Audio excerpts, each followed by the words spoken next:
Huh?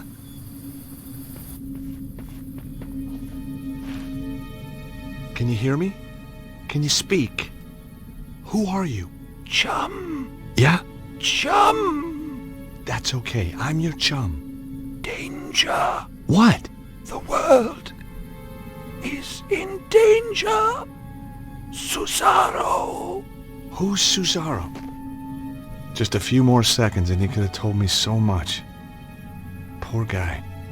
He already had a few seconds to speak to us, and he barely said a word. Whoever he was dead all right. This was the kind of job I could do with my eyes shut. In fact, that's normally how I did it. All I found was his ID, Cholmundali, the guy I was supposed to meet. Why did they drag this big metal bed into this room? Surely a sleeping bag or a camp bed would be more efficient to carry, and probably a lot more comfier. It certainly didn't look comfortable. Now wasn't the time for a nap. It was like a giant omega, and in the center some kind of slot. Nothing happened. The workbench was a mess, but I hadn't flown halfway around the world to critique someone's housekeeping. In amongst the junk was a postcard, all the way from England, someplace called Glastonbury. It was signed Bruno. A second look turned up a magnifying glass. Suddenly I was 5 years old and back in California, setting fire to my father's sun hat.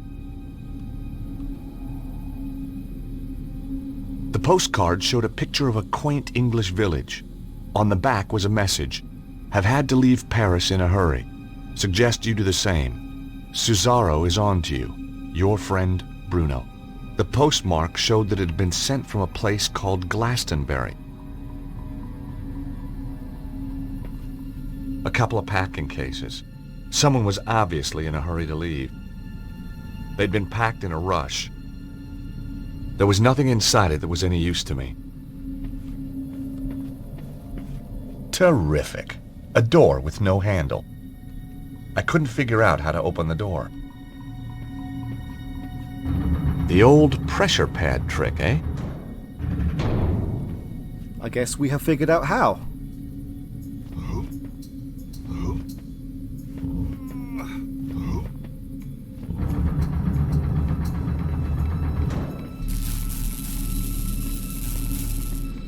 There was some kind of housing on the wall, and in the center was a hole. I stuck my finger in the hole. Nothing happened.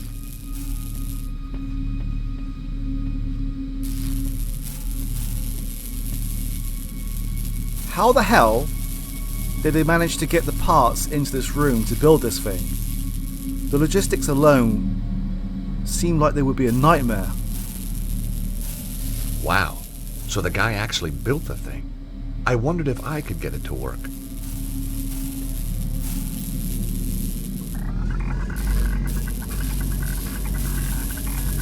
The machine spluttered like an engine starved of fuel.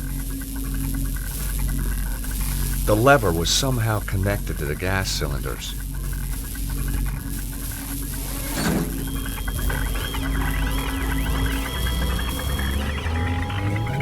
Whoa!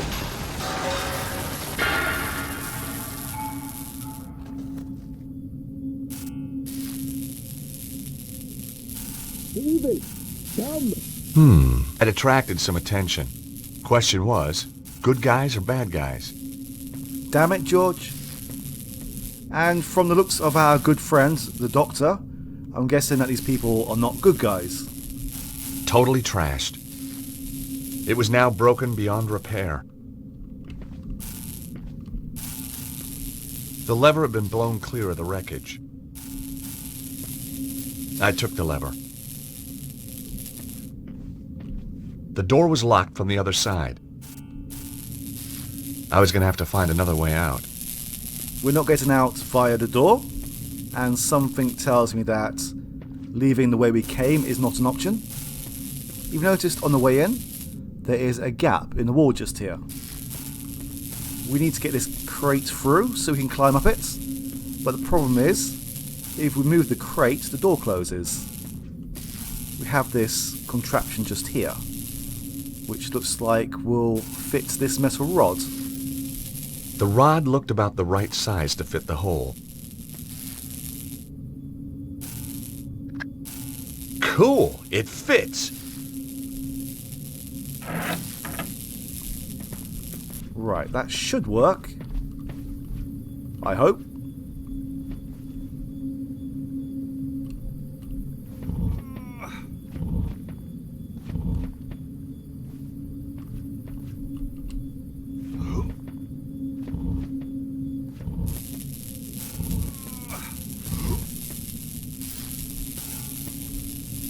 I removed the rod from the hole in the wall.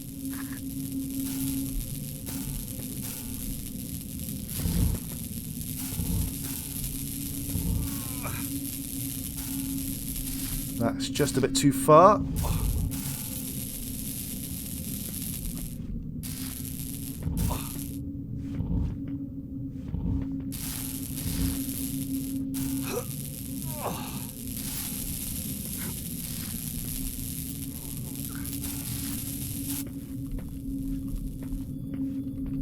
There was a bird's nest up on a small ledge, but it was out of reach. I couldn't reach the nest.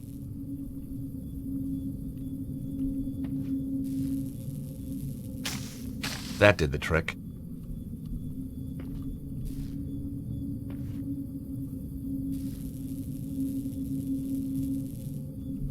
The bird nest was as dry as tinder. I'd already checked for spiders. I'm glad that there were no eggs in there.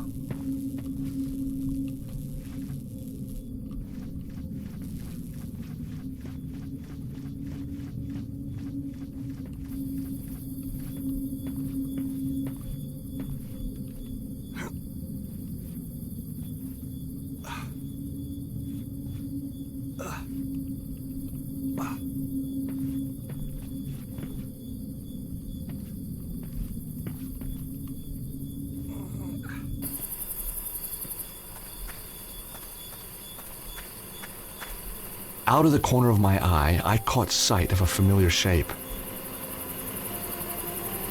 Harry had made it after all. It was a statue carved from stone. The back had been hollowed out. Inside were the remnants of a fire.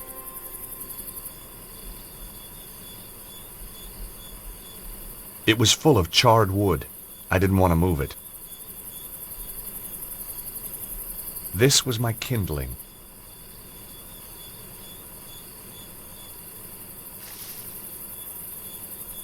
And the hints that we had earlier was of George setting fire to his dad's sun hat. The nest lay on top of the wood.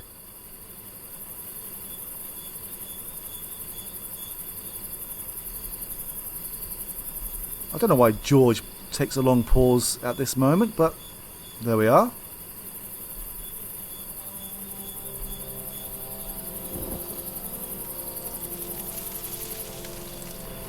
Look, monsieur. The evil, it is come.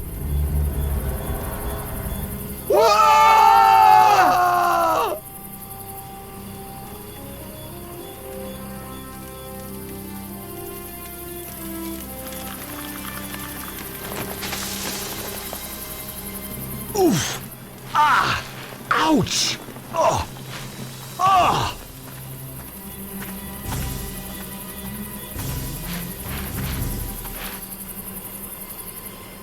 George! Quickly! Over here! Imbeciles! It's a trick! Get back here now!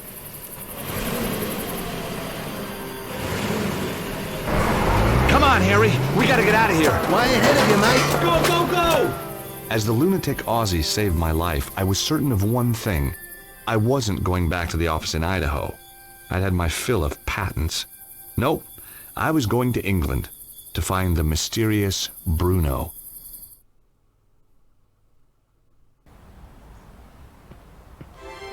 Glastonbury, England. home to more legends and mystical baloney than you could wave a wand at. Joseph of Arimathea was supposed to have traveled here from the Holy Land, and he didn't do it to buy an overpriced crystal. Somewhere in amongst all this New Age hokum was a guy called Bruno, and I was going to find him.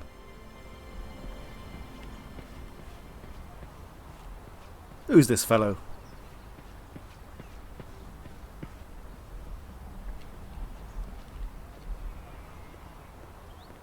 Hello? Anybody home? The place looked empty. I'm guessing that most of these doors are going to be locked. We may as well make some new friends while we're here. There was a big middle-aged guy walking around the street. He looked lost. He also looked kind of dangerous.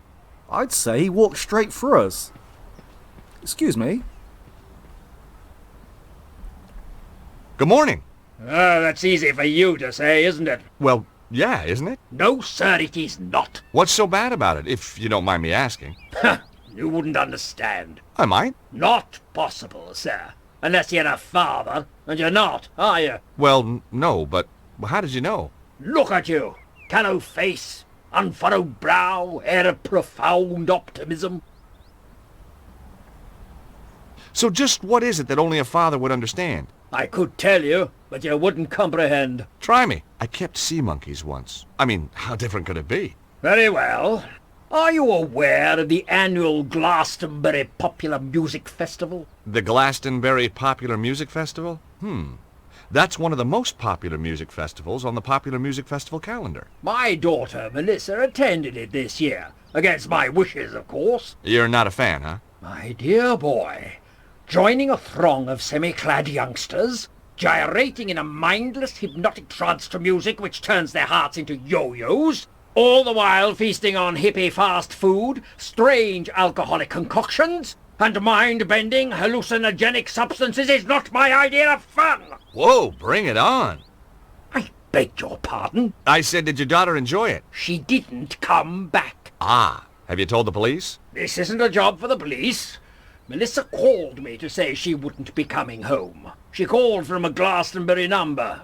She's still here somewhere. And if she's taken up with someone, well, I've got my Purdy in the Land Rover. Purdy? 12-bore, double-barrel, vermin for the extermination of...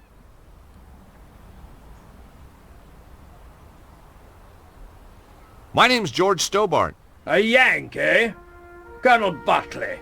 Rutland Lancers, 3rd Battalion, retired. You know, I had a feeling you might be a soldier. Can take the fella out of the army, can't take the army out of the fella, eh? It could have been that. It might also have been the aura of latent violence that surrounded him.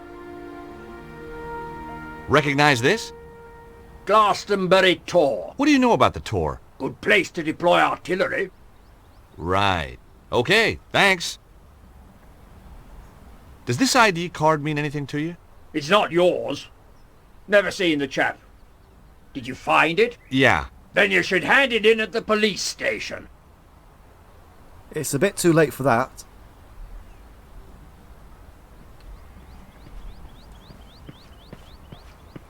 Thank you for your time.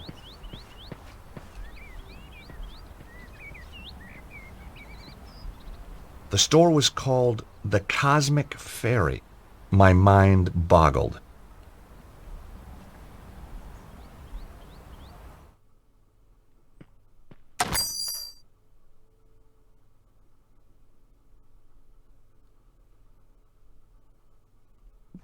I have seen several shops in England and even Scotland that look very similar to this. Miss Granger's Perfect Potions. Love potions, money potions, potions to make you taller. There was something in the small print. Granger Publications cannot take responsibility for side effects or failures in primary potion effects. Guess even witches fear the wrath of the litigation lawyer. I didn't want the chart. These were the kind of books that sat and glowered at you. Casting the Runes, The Real Eltdown Shards, Karnaki the Ghost Finder. Even the air felt cold near them. I didn't want any of the books. Not my idea of a holiday read.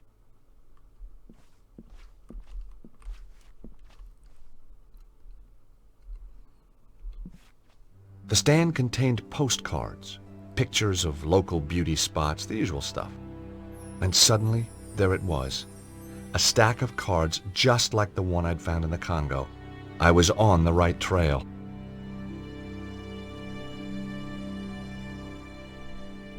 I hadn't come here to send postcards.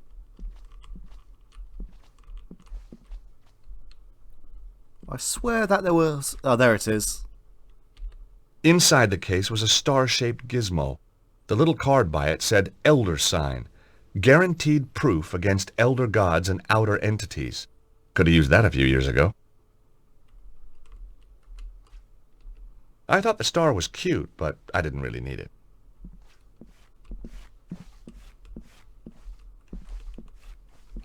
On the wall was a chart telling me everything I ever wanted to know about pentacles. It could have been a lot shorter and done the same job. The display was covered in creepy little booklets. The Rosicrucians in reality TV, the Aleister Crowley cookbook, Conversational Enochian, and behind each title, a sad writer on a royalty deal. I didn't want any of the creepy little booklets.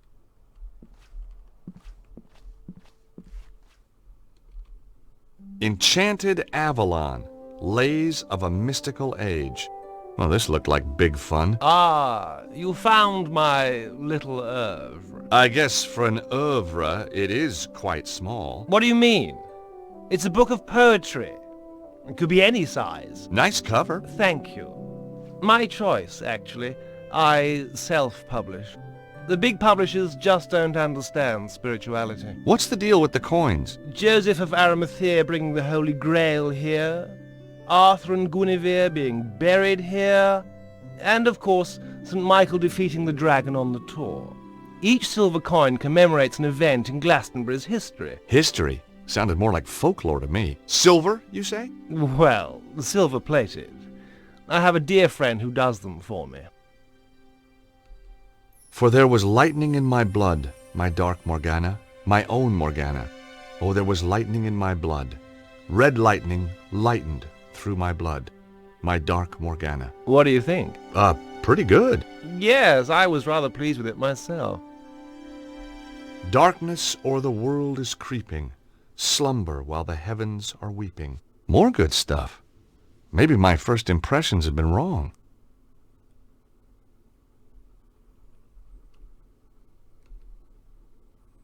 If any man slay me, not unaware, by no chance blow nor in wine or revel, I have stored beforehand a curse in my prayer, for his kith and kindred.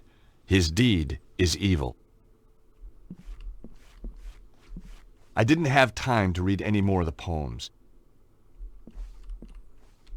The guy looked like the world's uptightest hippie. Hi, my name's George Stobart. Welcome to the Cosmic Fairy. I am Tristram Hillage, the proprietor. May I help you? I hope so.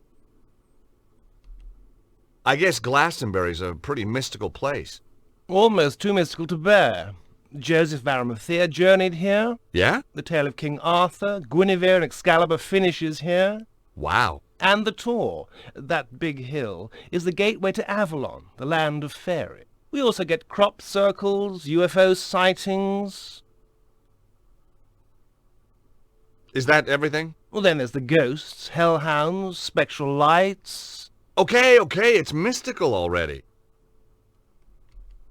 How's business? Rather good, actually. Seems quiet. You just missed the rush. What kind of people shop in a place like this anyway? People with open minds. Do you keep your mind open to new possibilities? Oh, constantly. Some of the things I'd seen, I'd be a fool not to. Do you stock these postcards? Yes, one of our exclusive bestsellers. Do you supply any of the other shops with these? No, that's what exclusive means. Really? I never knew that. Evidently. How else may I illuminate your path? Does the name Bruno mean anything to you? Bruno. No, I don't think so. Really? Yes, really. You sure? Of course I'm sure. I've never even met anyone called Bruno. You seem very positive. His tone made me immediately suspicious. Something tells me you're not on the level. Who is Bruno? Where can I find him? I don't know who you're talking about. Now get out of my shop, you annoying man. Oh, I'll get out, once you've answered a few questions. Oh, God. You're not a tax inspector, are you? Hell no. I may be a lawyer, but I still got a few shreds of pride left. Are you going to tell me who Bruno is or not? Not. Don't forget, you're dealing with a lawyer here. An American lawyer. I can't see our local Bobby being impressed. This guy was going to be a tougher nut to crack than I thought. I'll give you one last chance to come clean. Get lost. I was getting nowhere. This was why I was in patents and not criminal law. Hey, there's someone moving around up there. Nonsense. It's just an old building. You must think I'm pretty stupid. Bruno's upstairs. No, he's not.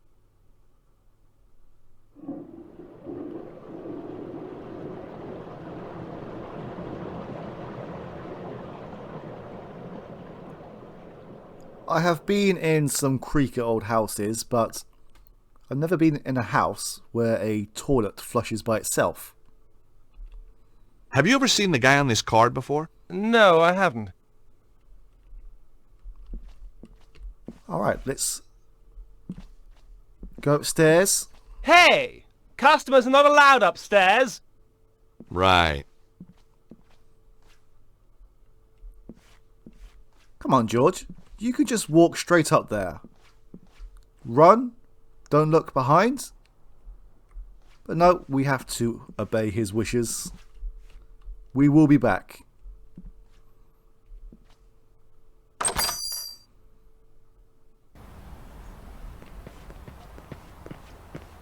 I mean, we've already annoyed the guy. Rushing upstairs without his consent. Can't do much more damage than that, surely. The place was called Zazi's Kiosk.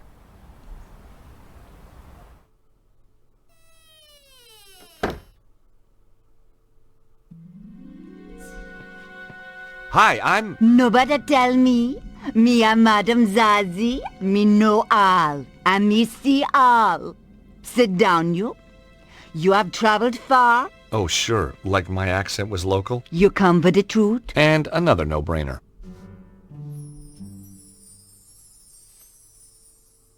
Probably me can illuminate your darkness. Sure, put a light on. It is kind of gloomy in here.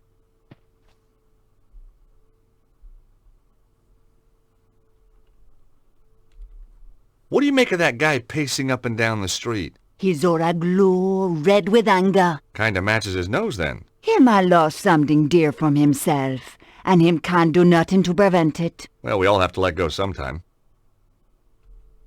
What do you know about that shop, the Cosmic Fairy? Them sell candle, incense, But the owner, Tristan Hillage, oh, me know him overwrought. There is anxiety in his aura. Got his karma in a twist, huh? Just trying to lighten the atmosphere. How long have you lived in Glastonbury? Long time. The toad generate wave of positive energy. And tourist revenue. A girl can't live on good vibrations alone, huh? Recognize this postcard? It is the tour. These are for sale in the Cosmic Fairy. Yeah, that was where it was bought. I need to find out about who sent it, though. Give it to me now. What? Why? Sometime there is psychic traces. Ew. Me may be able to read the traces left by this Bruno when he wrote upon it. Aren't we forgetting something? Please? You must cross my palm with silver. Oh, right, sure. Okay, I got a credit card here somewhere. Me no know except credit card, you know. I've got some euros, I think. Me no take euros. How about doubloons? Gold ingots? A barter stick? It's only silver me accept, you know.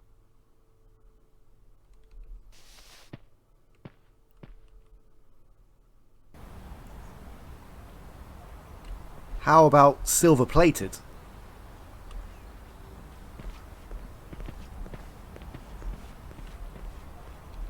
It was the door of the pub, the Yeoman's Arms. I tried to open the door. The door was locked. It wasn't opening time yet. What time of day is it?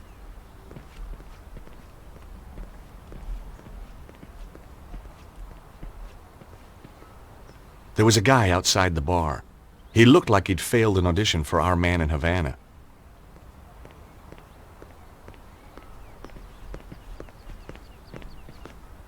Hi, my name's Stobart. George Stobart. How fascinating.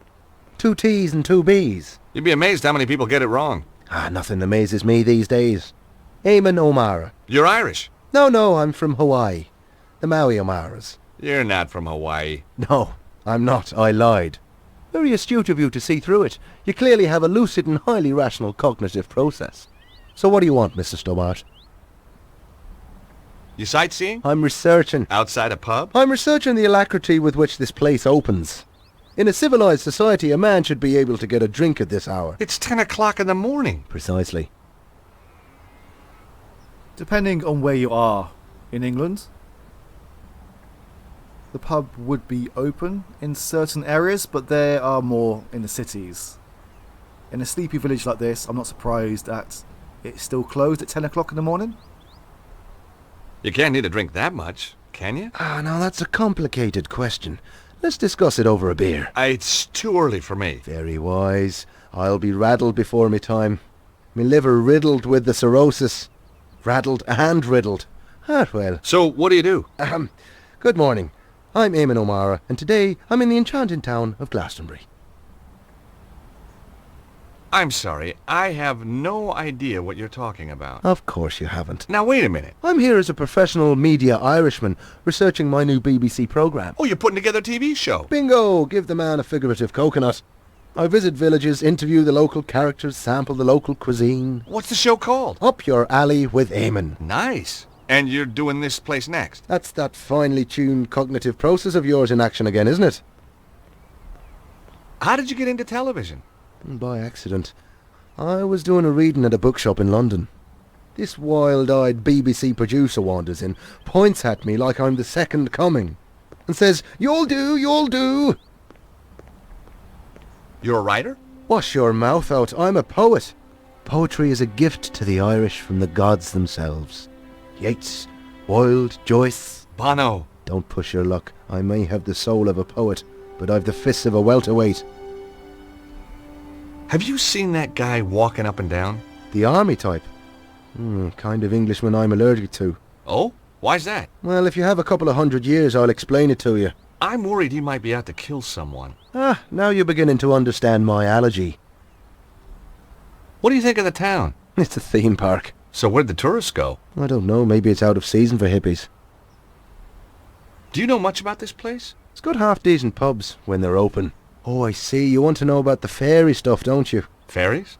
You see that hill? Yeah? Fairies guard King Arthur's sword Excalibur under that. Really? No. Fair enough. Have you been in that shop, the Cosmic Fairy? Oh yeah, always go there for me love beads. I was just asking. Have you been in the fortune tellers over there? Now why would I do a thing like that? To talk to the fortune teller. Well, if I wanted my palm read, I'll get my head examined first. You don't seem very open to suggestions for your program. I work best after a couple of stiff drinks. Does this postcard mean anything to you? No, should it? I guess not. It was a long shot. Who's Bruno? I wish I knew. Does this ID card mean anything to you? It's an unflattering photo. Doesn't look anything like you. That isn't me. No, didn't think so. You're one of those godforsaken photogenic types, aren't you? And no, it doesn't mean anything to me. Alright, let's go and get those silver coins. Oh. Sorry, George.